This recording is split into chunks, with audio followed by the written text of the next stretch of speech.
연주 본부장님 앞으로 모시겠습니다.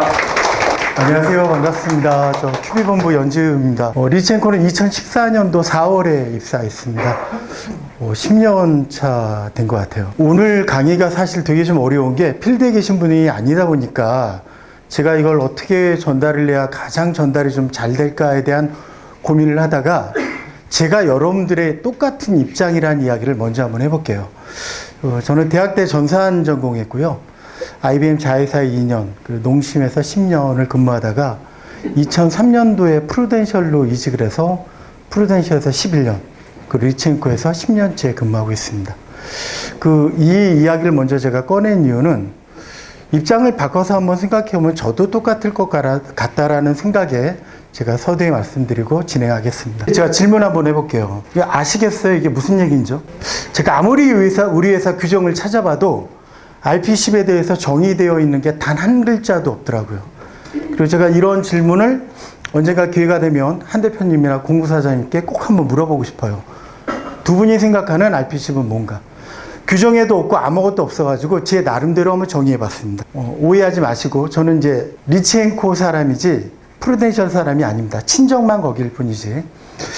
프루덴셜이라는 회사 이야기를 잠깐만 좀 하고 시작을 할게요. LP10이라는 걸 정의한 적이 있어요. 그리고 왜 제가 이걸 먼저 하냐면 영업하는 쉽에 대한 본질에 대해서 정의는 프루덴셜이 처음 내리지 않았나 싶습니다. 모든 보험회사가 파이낸셜 컨설턴트, 파이낸셜 플래너, 각기의 단어를 다 쓰는데 라이프 플래너라는 단어는 못 씁니다. 그게 이제 등재되어 있기 때문에 그들이 정의한 LP10이 뭔지를 한번 보죠.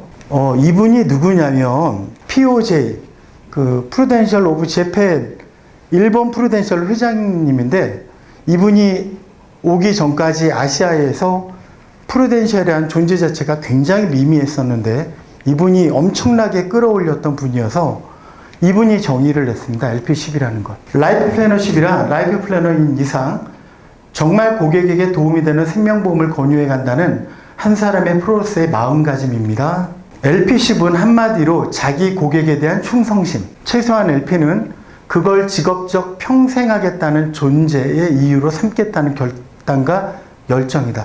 무슨 얘기인지 확 와닿으세요? 이거를 저희 회사 라이프 플래너십으로 한번 바꿔보면 보험 세일즈를 통해 얻는 성과로 보상받는 것을 넘어 LP 스스로가 고객에게 전달한 보험이 얼마나 소중한 것인지 깨닫도록 하는 것. 즉, 보험이 갖는 업의 본질을 이해할 수 있도록 하는 것. 이를 통해 라이프 플래너가 자신의 소임에 사명감을 갖게 되고 그에 더해지는 보상이 이루어질 때 진정한 프로페셔널로 거듭날 수 있다. 와닿으세요? 제가 이거를 좀 바꿔서 한번 설명을 좀 드려볼게요. 프루덴셜에 있을 때인데 2009년도 제가 매니저를 할 때 보험금을 지급하러 가게 된 사건이 있습니다. 이게 어떤 사건이었냐면 안산에서 지하철을 타고 오이도행을 더 가면 정학역이라고 있습니다. 이 근처는 조선족인 분들이 굉장히 많이 사는 동네인데 보험금을 지급하게 됐는데 이게 어떻게 지급하게 된 거냐면 어느 날 어떤 여성분이 저희 LP님에게 전화가 왔어요. 사망을 했고 보험금이 지급돼야 된다고. 근데 이분이 누구였냐면 사망한 남자의 와이프의 언니가 전화가 온 거예요. 보통 드물죠, 이렇게 전화 오는 경우가. 그래서 이제 어떤 일이 있었나를 지켜봤더니 이 남자분이 회식을 하고 돌아와서 자다가 돌연사를 하신 거예요. 보험은 정확히 2003년도에 가입을 했습니다. 가입을 어떻게 했냐면 어머님이 계시고 형, 그리고 본인, 그리고 밑에 여동생 하나. 사망보험금 2억이었는데 계약자 본인, 피보험자 본인, 수익자를 여동생으로 지정을 했어요.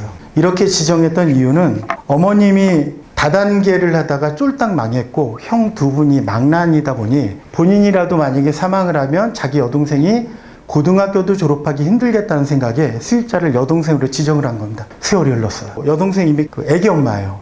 아이 둘이 있는 애기 엄마였고 그 사이에 저분도 결혼을 한 게 아니고 사실혼의 관계였어요. 여성분은 미용실에서 이제 미용사로 일하는 분이었고 근데 이제 남편분이 사망을 했고 당연히 보험증권을 보지 않았겠습니까? 봤더니 이제 기가 막힌 일이 벌어진 거지. 수익자가 여동생으로 지정되어 있는 거예요. 그러니까 이 언니라는 분이 왜 전화가 왔냐면 이 여동생이 임신 중이었어요. 얘도 먹고 살아야 되니 이 보험금을 자기 여동생한테도 주고 사망한 분의 여동생에게도 주고 이래달라는 게 부탁이었어요. 보험금을 지급하러 이제 차를 타고 가는데 LP님하고 아무리 생각을 해봐도 저걸 제가 무슨 권한으로 야 네가 다 같이 말고 좀 나눠주라는 얘기를 해야 되는데 제가 뭐라고 얘기를 해야 될까라는 고민을 하다가 갔어요. 갔는데 어디였냐면 정학역에서 차로 5분을 더 갔더니 다세대 연립주택이 이렇게 쭉 많은 곳에 반지하에 이제 들어가서 보험금을 지급해야 되는데 이걸 뭐라고 이야기를 해야 될까라고 생각하다가 제가 두 마디를 했습니다. 첫 번째 마디는 제가 이렇게 보험금을 지급하러 오는 과정 중에 굉장히 부끄러웠다. 저도 여동생이 있는데 한 번이라도 나는 내 여동생한테 그렇게 책임감 있는 오빠였던가라는 생각이 들더라. 한 가지 더 말씀드리고 싶은 거는 혹시 이 보험료가 오빠가 납입했던 보험료가 오빠 마이너스 통장에서 지급되던 거를 알고 계셨습니까? 했더니 몰랐다라고 얘기하더라고요. 그리고 늘 프루덴셜이 했던 대로 고객님께서 처음 보험을 가입했을 때 썼던 유서를 같이 보여드렸어요. 그 동생분이 이제 한참을 울다가 제가 딱 한마디 했습니다. 이걸 제가 반씩 나눠서 이제 뭐 이렇게 할 수가 없는 거니까 아마도 이 보험금이 지급되는 이 과정을 하늘에서 오빠가 분명히 저는 쳐다보고 계실 거다. 다만 이 보험금이 오빠의 뜻대로 잘 사용되기를 바라는 마음이 저는 굉장히 크다라고 이야기를 했습니다. 여동생분도 제가 한 말을 알아들으셨는지 알겠습니다. 언니하고 상의해서 잘 나눠 쓰도록 하겠습니다. 오는 차 안에서 진짜 다행이다라는 생각을 하고 왔는데 한 달이 지나서 저 여자분, 그러니까 저 언니가 또 전화가 온 거예요. 얘도 먹고 살아야 되는데 어떡하냐고. 사연 중에 이래요. 반지하가 보증금 2천에 월세 내던 집이었고 남편분은 안산에서 태권도 도장을 월세 내고 하는 분이었는데 처음엔 나눠 쓰고 싶었죠. 그런데 막상 2억이 딱 들어오고 집에 자기도 애가 둘이다 보니 마음이 바뀐 거예요. 언니도 언니지만 본인도 이제 아이들이 있으니까 제가 저 함께 갔던 저 LP님을 굉장히 뭐라고 했습니다. 뭐라고 왜 했냐면 너가 가입하고 그 10년 동안 몇 번만 방문했더라면 저렇게 가정이 꾸려졌고 그러면 수익자를 법정 상속인으로라도 바꿨으면 이런 일이 없었을 텐데 너는 보험을 가입시키고 그 후 단 한 번도 너가 해야 될 본인의 가장 중요한 책임을 안 한 거다. 단지 보험을 계약하고 발생했던 수수료가 전부라고 생각을 했던 너가 한 번쯤은 부끄러워야 될 거라는 얘기를 했습니다. 저는 좀 전에 얘기했던 RP10이 이거하고 똑같다라고 생각합니다. 보험을 판매를 하고 거기서 발생된 소득으로 저는 쌀을 사 먹고 가족을 생계를 유지할지 모르겠지만 그 보험료를 내고 가입하는 사람은 자기가 냈던 이만한 보험료로 자기 가족의 더 큰 거를 생각하고 준비하는 건데 우리가 잠깐을 놓치는 사이에 여러 가지의 변화들이 굉장히 많습니다. 프루덴셜에 11년 근무하면서 보험금을 제가 지급했던 게 총 11번인데 그 11번 보험금이 지급됐던 과정들을 보면 우리 일이 함부로 하면 안 되는 일이구나라는 생각이 정말 갔는데 요즘 안타까운 거는 영업하시는 분들 중에도 마찬가지로 그냥 내가 이걸 가입시키고 발생되는 소득이 얼마라는 거에 몰입되어 있는 게 더 크지 않나라는 생각에 제 나름대로는 좀 안타깝다는 생각이 좀 들기도 합니다. 이게 독일 2부 리그 경기장입니다. 오늘 여러분들이 축구팀 감독이에요. 이번 축구 경기가 어떤 시합이냐면 이기면 저한테 1,000억이 떨어집니다. 근데 지면 제가 가진 모든 재산과 우리 가족들을 다 걸어야 돼요. 그런 축구 경기 한 경기에 내가 감독입니다. 여러분들은 이 경기를 이기기 위해서 어떻게 하시겠어요? 어떤 분은 이렇게 하는 분도 계시겠죠? 지면 절대 안 되니까 우리 팀 골대 11명을 다 세웁니다.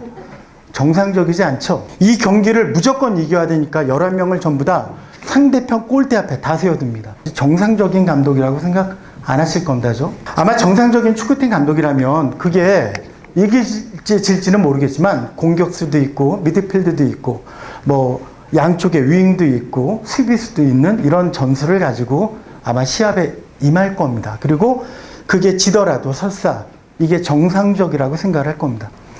보험 영업이라는 자체가 이렇습니다. 서른에 그리고 언젠가 사망할 때까지 발생되는 수입도 있고 지출도 있겠지만 그 안에 벌어지는 커다란 이벤트들이 있겠죠. 집도 사야 될 거고 가정도 꾸릴 거고 아이들 교육도 시켜야 되고 내 노후를 준비해야 되고 그러면 그런 돈들을 들어왔다고 해서 어떤 특정 상품에 다 가입하는 게 아니라 그 시기에 맞춰서 그 상황에 맞추어서 적절하게 상품을 준비하고 가입하는 것들을 저희가 컨설팅 사실 하는 거거든요.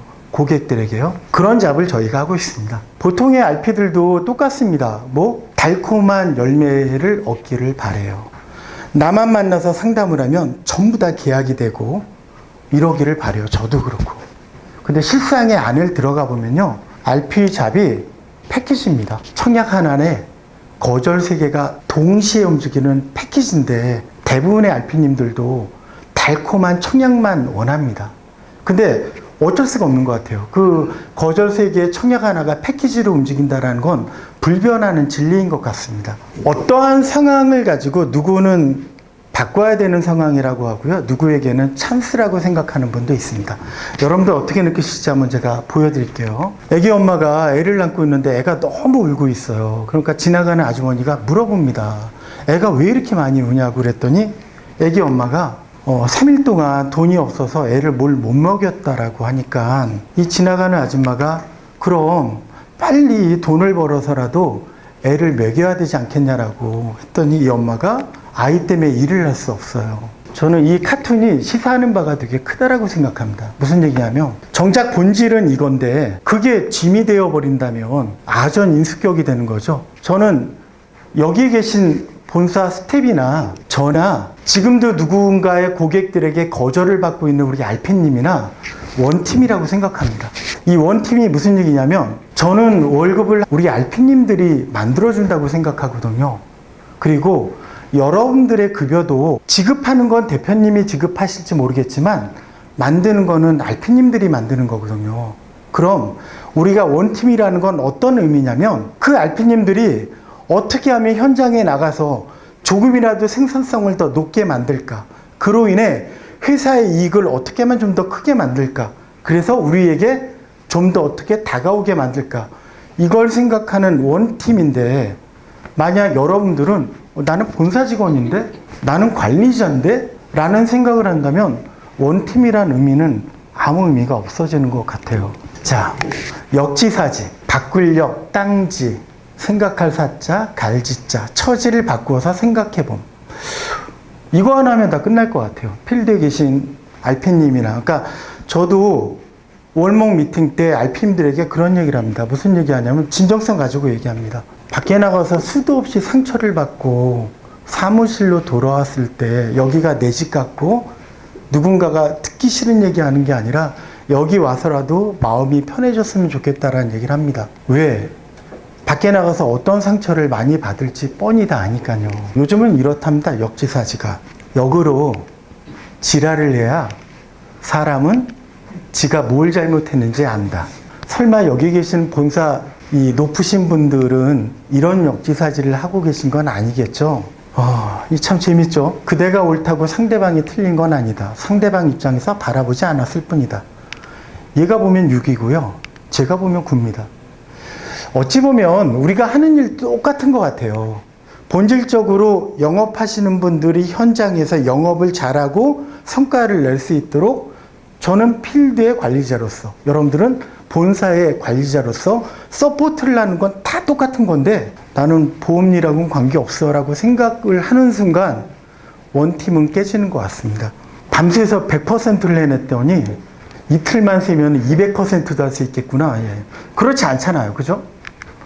인원만 충원하면 무조건 일은 빨라진다. 그렇지 않잖아요. 가르쳐야 되고 가르치는데 또 로스가 나야 되고. 자, 이 문화를 좀 한번 얘기해 볼게요. 프루덴셜, 리치앤코.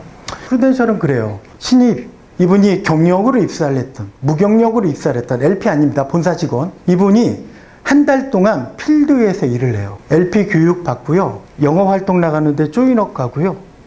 그리고 본사 총무 자리 옆에 앉아서 그 수납 받는 거 다 하고요. 그래서 RP들이 바깥에 나가서 어떤 상처를 받는지 어떻게 고객하고 하는지를 눈으로 봅니다.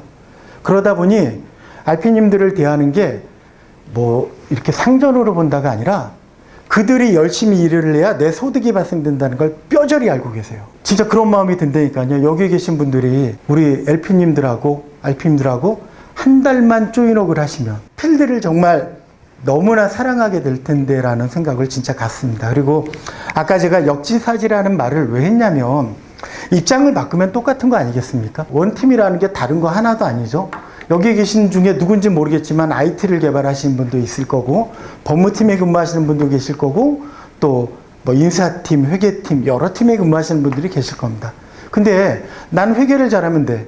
다 필요 없어. 난 IT만 잘하면 돼. 라고 생각할지 모르겠지만 궁극적으로 저희 회사가 영업 매출이 떨어지면 인원은 이렇게 많이 필요 없잖아요. 그죠? 어쨌든 그런 가장 강점을 가지는 회사라면 그게 원팀으로 움직일 때 가장 큰 시너지 효과가 나지 않을까 생각합니다. 5월 첫째 주 관리자 교육 때 제가 그 얘기를 했습니다. 어떤 한 분이 저에게 질문을 하더라고요.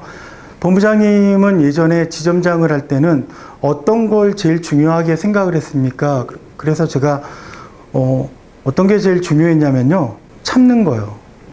뭘 참냐요. 그래서 이게 저도 이제 아이가 둘인데 아이를 키워보니 먹여주고 재워주고 돈 주는데 내 말을 안 들어. 그런데 나하고 함께 비즈니스를 일하는 RP님이 내 말을 안 듣는 건 너무 당연한 거예요. 그렇게 생각하면 되는데 근데 그들은 저한테 와서 하는 얘기가 맨날 똑같아요. 무슨 얘기냐면 죽겠다. 힘들어 죽겠다. 뭐 돈 없어 죽겠다. 술 먹으면서 들어주든 밥 먹으면서 들어주든 차 한 잔을 마시면서 들어주든 그들이 힘들다는 얘기 들어줘라. 왜? 그들은 밖에 나가서 더 많이 힘들고 더 많이 상처받고 더 많이 거절을 받기 때문에 그래도 집이라는 이 공간에 왔을 때 그 자기가 가진 것들을 얘기하고 누군가가 들어주는 게 너무나 기다려지고 그런 사람들이다. 아마 여러분들에게 필드에 계신 본부장님이나 혹은 지점장님 혹은 RP님들이 직접 전화하는 경우도 있을 겁니다. 정착지원금 문제 때문에 법무팀에게 환수 문제 때문에 연락을 드리는 분도 계실 거고 뭐 갖가지의 상황들이 있겠죠. 근데 그분들은 애가 닳고 안타까워서 전화를 하는 건데 한마디 따뜻한 말 한마디로 네 RP님 뭐가 궁금해서 전화하셨습니까? 그들이 뭘 힘들어하는 건지 공감만 해줘도 그분들의 마음이 조금은 더 열릴 거라고 생각을 합니다. 끝으로 상대방을 잘 이해하는 게 소통이래요. 저는 여기 계신 분들이 언젠가 여기에서 또 많은 분들이 임원이 되실 거고 더 높은 자리에 가시고 또 리첸코가 아니라 다른 회사에 또 다른 역할로 근무하시는 분도 계실 거라 생각합니다. 그런데 그 자리에 갔을 때 여러 가지를 다 잘해야겠지만 나하고 함께하는 식구들의 얘기하는 게 뭔지를 잘 들어주는 것만으로도 정말 멋진 상사가 될 수 있다고 생각을 하거든요. 오늘 제가 여러분들에게 영업 현장에 대한 이해라는 얘기 정말 거창한 주제. 이게 제가 3시간 강의하는 내용을 50분 만에 여러분들에게 어떻게 전달을 해야 될까라고 생각을 하다가 내가 가졌던 사례들 그리고 생각을 진정성 있게 전하면 여러분들이 이해하시지 않을까라는 생각으로 말씀드렸고 끝으로 한 가지 부탁드리고 마무리하겠습니다. 올해가 10년째인데 저도 리첸코에 대한 애정도 많고 애증도 많고요. 여러 가지가 참 많습니다. 그리고 회사가 잘 됐으면 하는 마음도 굉장히 큽니다. 한 가지 안타까운 건 제가 2013년도에 입사했을 때 대면 주식 인원 전체 120명. 그때 본사 스텝 한 분 한 분들이 누군지를 저도 다 알고 인사하고 그러다 보니 일이 굉장히 좀 수월했어요. 근데 지금은 본사를 와도 제가 아는 분들이 400명 중에 채 한 4, 50명 될까? 그러다 보니 과거를 생각해 보면 그때 일하기가 참 좋았는데 얼굴을 알다 보니 어떤 게 어렵다라고 얘기하면 굉장히 빨리 일이 처리됐는데 뭐 그땐 작을 때였고 지금은 커졌으니까 바꿀 수는 없잖아요. 영업 현장 관리자분들하고 여러분들 여기 계신 팀장님 정도 되시는 분들이 소통을 많이 하신다라면 지금보다 훨씬 더 멋진 리첸코가 원팀으로 회사가 성장하는데 각자의 자리에서 롤을 잘할 수 있지 않을까 생각합니다. 굉장히 무거운 주제를 가지고 제가 제일 무겁게 생각하는 주제를 가지고 오늘 강의를 하게 돼서 저도 마음이 많이 좀 그러네요. 어쨌든 최선을 다해서 이야기를 전달하려고 했는데 어쩔 줄 모르겠는데 여러분들도 굉장히 지금에 있는 자리에서 멋지게 성장하셨으면 좋겠습니다. 감사합니다.